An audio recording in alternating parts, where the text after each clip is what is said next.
Just days after the one-year anniversary of Russia's invasion of Ukraine, German Chancellor Olaf Scholz traveled to Washington to meet with President Biden. The war and its ripple effects were topics 1, 2, and 3 on the agenda the White House publicly announced. Right after he left the White House, Chancellor Scholz agreed to sit down for an exclusive interview with me. Chancellor Scholz, pleasure to have you on, sir. Thank you for having me. So the leader of the German opposition, Friedrich Merz, says today, why is Olaf Scholz in Washington? What is he doing there? I thought I'd give you a chance to respond to him.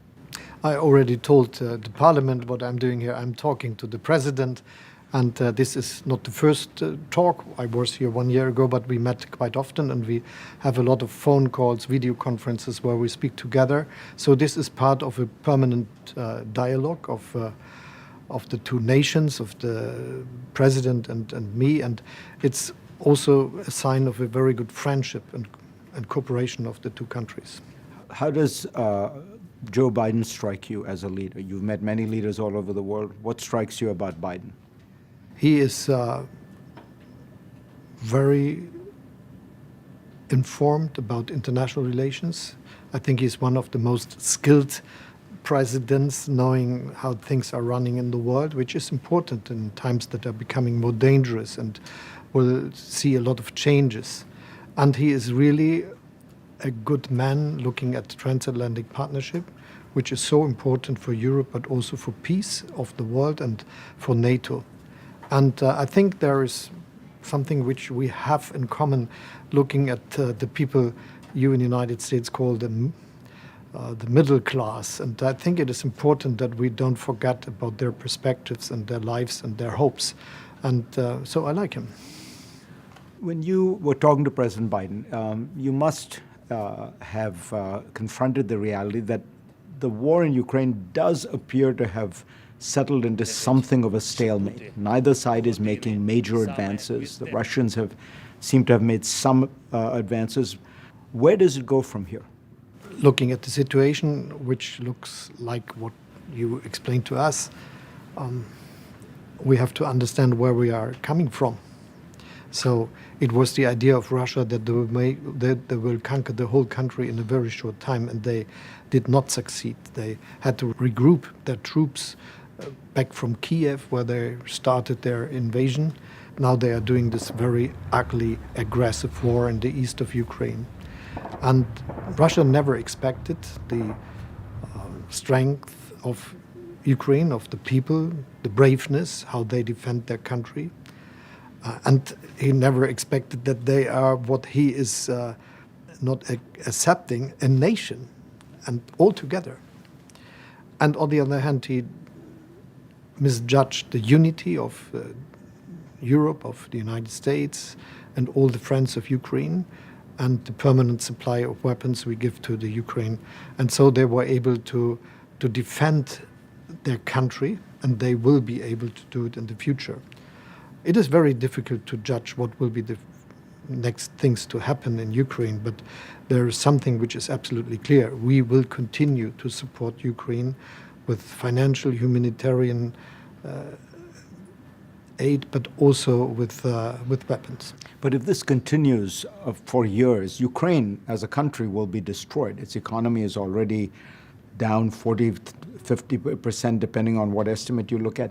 Is there a point at which you have to start negotiations, and is there a deal to be had where, Ukraine gets some kind of security guarantees from NATO, perhaps EU membership, and in return it accepts the reality that it is not getting Crimea back, it is perhaps not getting some parts of the Donbass back?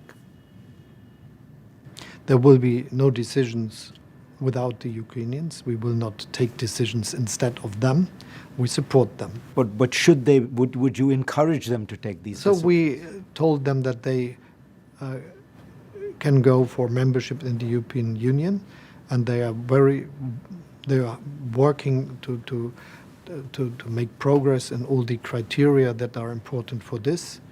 I think they know that we are ready to organize a certain way of security guarantee for the country in times of peace to come, but we are not there yet.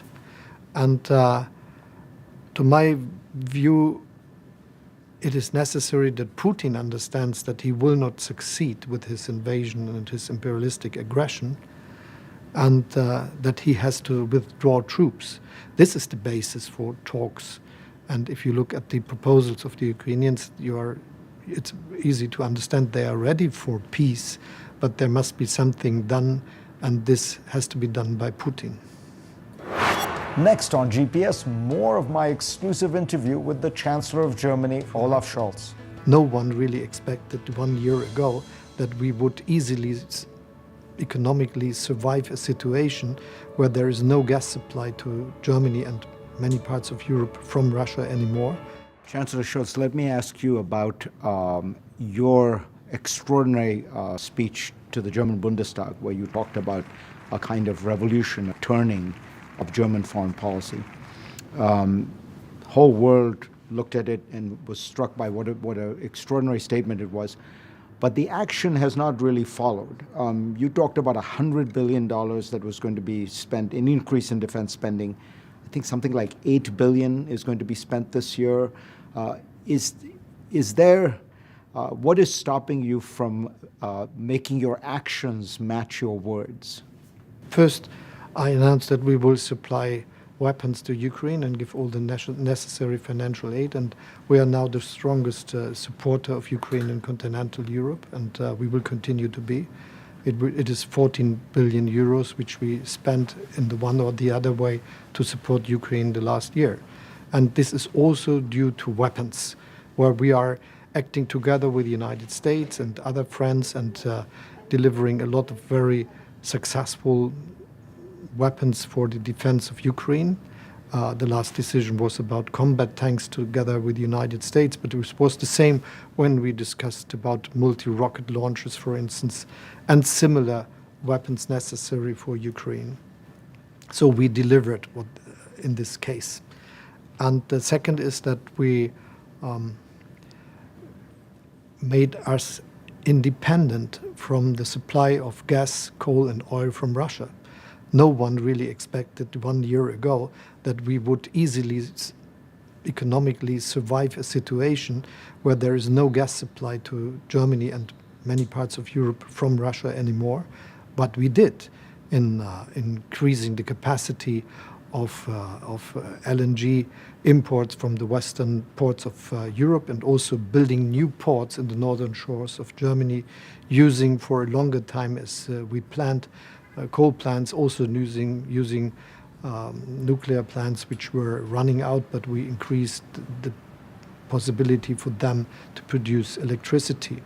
And so we made it, and nothing of what some people expected happened. There is no economic crisis in Germany.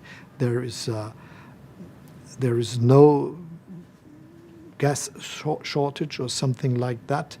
And all the more reason also to spend more money on defense now. And there is also social stability. Yes, we spent altogether 300 billion to stabilize our economy and save the pockets of the normal people, that they can survive a situation of increasing prices and increased prices for energy, which we are seeing that they are going down again. And also we started with investing more in our defense, and it is absolutely clear that we will go to 2% of our GDP as is agreed in NATO. When?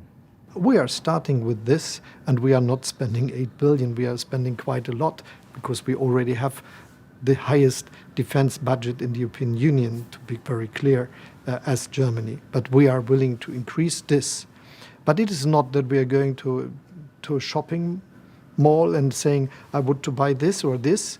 And it is even different as if we would buy some cars or trucks, which you can ask companies to do, and you will have them right the next day or in 2 or 3 or 6 months' time.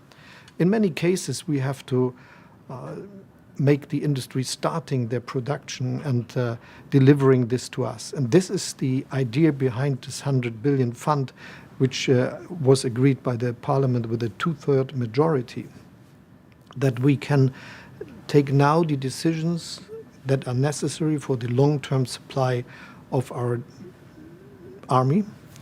And this will be about tanks, and it will be about air defense, and it will be about munition. And my idea is that we have to change the way how we are dealing with the defense industry. So we need, and this is also a lesson we learn now from Ukraine and the war the Russians started against Ukraine, we need a permanent supply. So the main weapons we use should be produced permanently. This is also for all the necessary maintenance, and this is also for munition.